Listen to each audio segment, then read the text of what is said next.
Bonjour, pour nos méditations en ce jeudi saint, moi je choisis le texte proposé par Parole pour tous dans l'évangile de Marc, chapitre 15 à partir du verset 16, qui me pour lire. Les soldats amènent Jésus à l'intérieur de la cour, c'est-à-dire dans le palais du gouverneur, et ils appellent toute la troupe.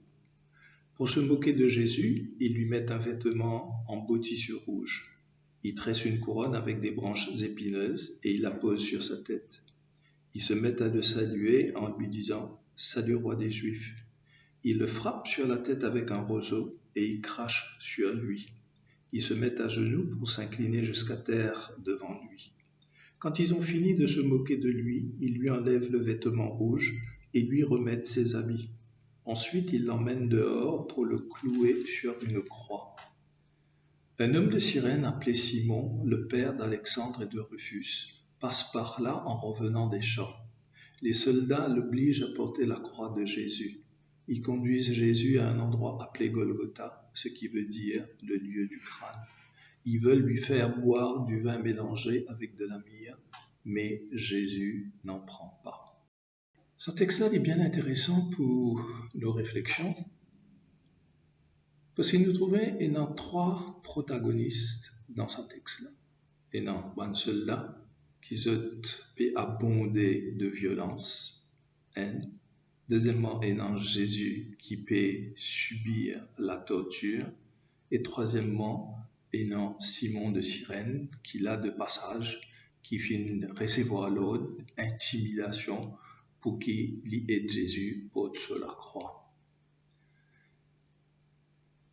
Le contexte, quand ça, un événement-là peut passer, Dimoun peut préparer pour aller à Jérusalem, fête la Pâque juive. La Pâque juive, c'est sa célébration quand le peuple d'Israël lui célébrait sa sortie d'Égypte. Et c'est un grand moment, une grande période. Et à l'heure actuelle, ça va une date qui nous paye là, les Juifs célèbrent, c'est le même événement à cette période-là. Et la Pâque chrétienne peut avoir lieu aussi pratiquement dans sa même contexte, dans sa même date là, ce même moment de l'année.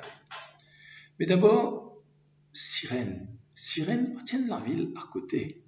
Tu connais dans la tradition juive, c'était une coutume que tout ban juif, tu peux dire l'an prochain à Jérusalem. Pourquoi Jérusalem?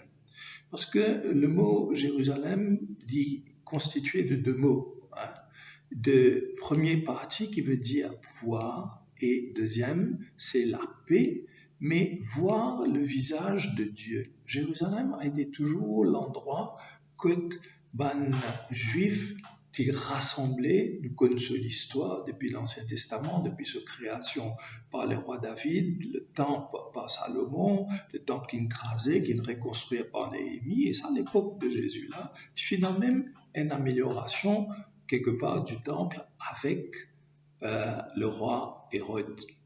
Et Simon, il sortit Cyrène. Cyrène, c'était la ville, c'était un endroit, c'était une contrée au nord de l'Afrique qui se trouve aujourd'hui à Tripoli. Et ça, à l'époque-là, pas de avion, pas de ceci. Il prend Simon pratiquement 4 semaines pour quitter ce pays, pour quitter ce endroit, pour justement lui venir pour sa célébration l'an prochain à Jérusalem, célébration de la Pâque juive.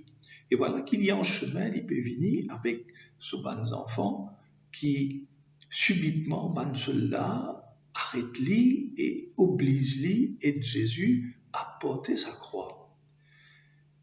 Mon bien Jérusalem, deux mots qui veut dire voir le visage de Dieu, voir la paix de Dieu, Dieu se laisse voir.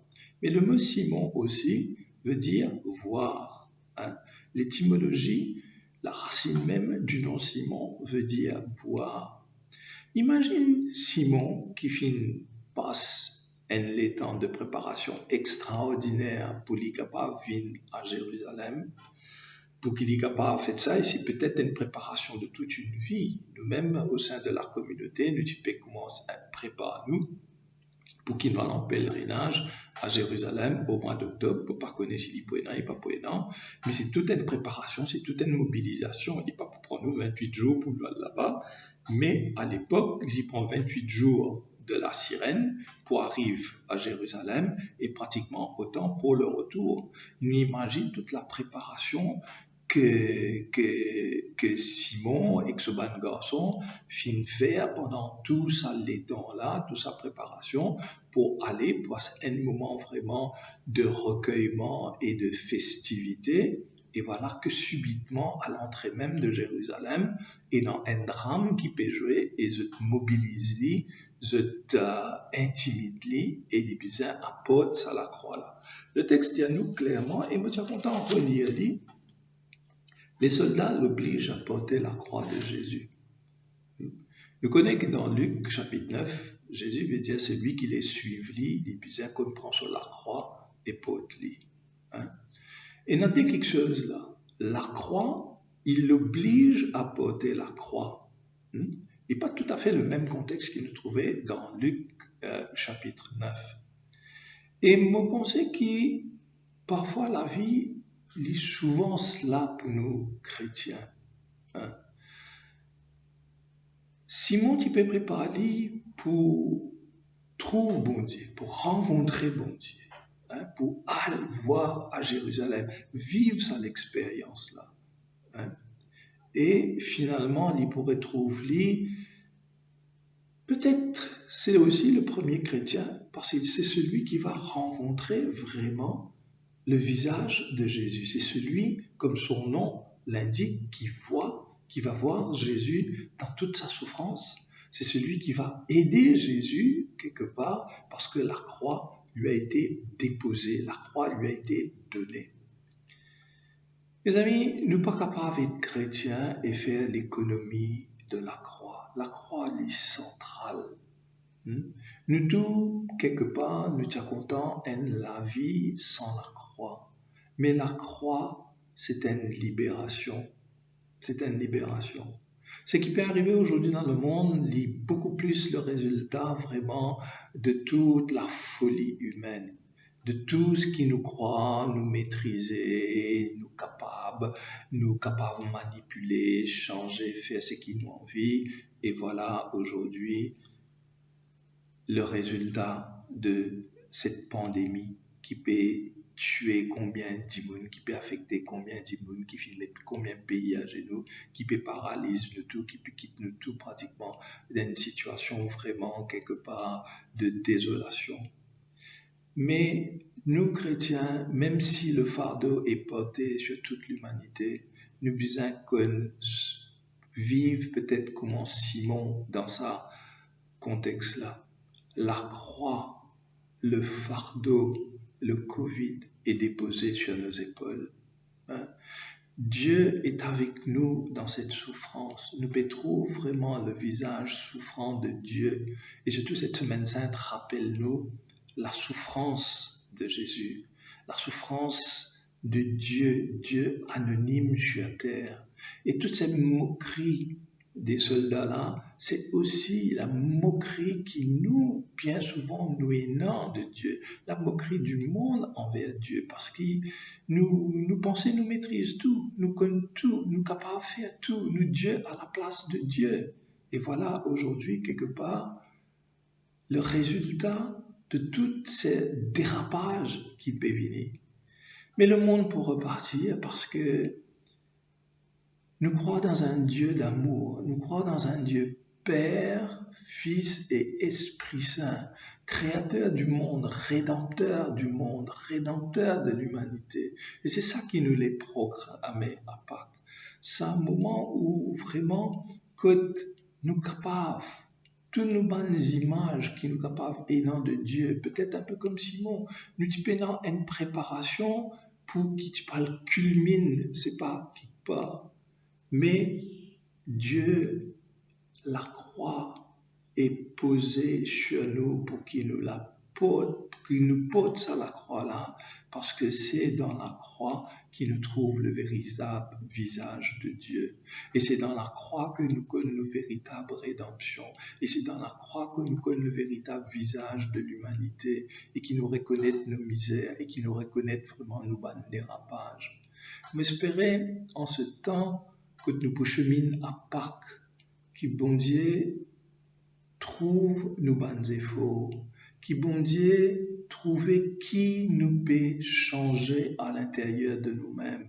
Parce que c'est une invitation pour qui nous renaître, c'est une invitation pour qui nous prend conscience de tout ce qui peut faire, qui nous peut dérailler dans la relation avec Dieu. Nous ban gourmandise, nous ban convoitise, nous ban impureté, nous ban ignominie quelque part, nous l'orgueil, tout ce qui sépare nous de Dieu.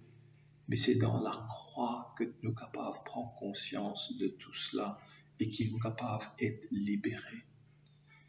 Donc, frères et sœurs, ce court message en cette semaine sainte, en ce jeudi saint, il est là tout simplement pour donner nos courage. Qui est-ce qui nous l'a guetté? Est-ce qu'il nous l'a guetté un Dieu triomphant ou nous guette le Dieu de la souffrance qui l'a avec nous, qu'avec chaque famille qui peut perdre les leurs, chaque personne qui peut souffrir, nous avons une responsabilité envers eux, protéger eux et protéger nous-mêmes. Donc, frères et sœurs, qui nous prend conscience quelque part, qui nous besoin vraiment larguer, qui la croix qui nous besoin porter pour connaître la libération. Parce que la croix, c'est la libération. C'est voir,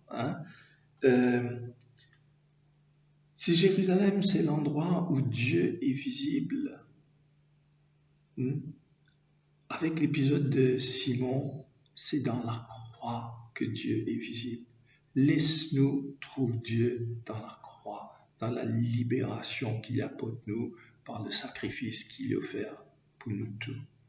Que Dieu guette nous les cœurs, que Dieu guette nos pensées, que Dieu guette nous-mêmes, nous faire cet examen de nous-mêmes et nous laisse nous interpeller, renouveler par la force de la croix, par la force de l'Esprit Saint.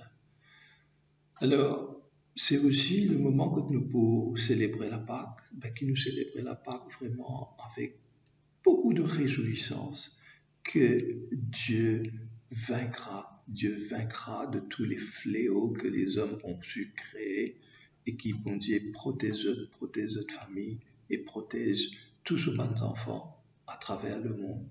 Dans le nom de Jésus, passe un très joyeuse fête de Pâques à l'intérieur de la maison, parce que la joie, c'est pas seulement dans le divertissement, la joie de connaître Dieu, de connaître le Christ, d'avoir cette assurance que Dieu est là, c'est l'Immanuel. Bon Dieu bénisse. Amen.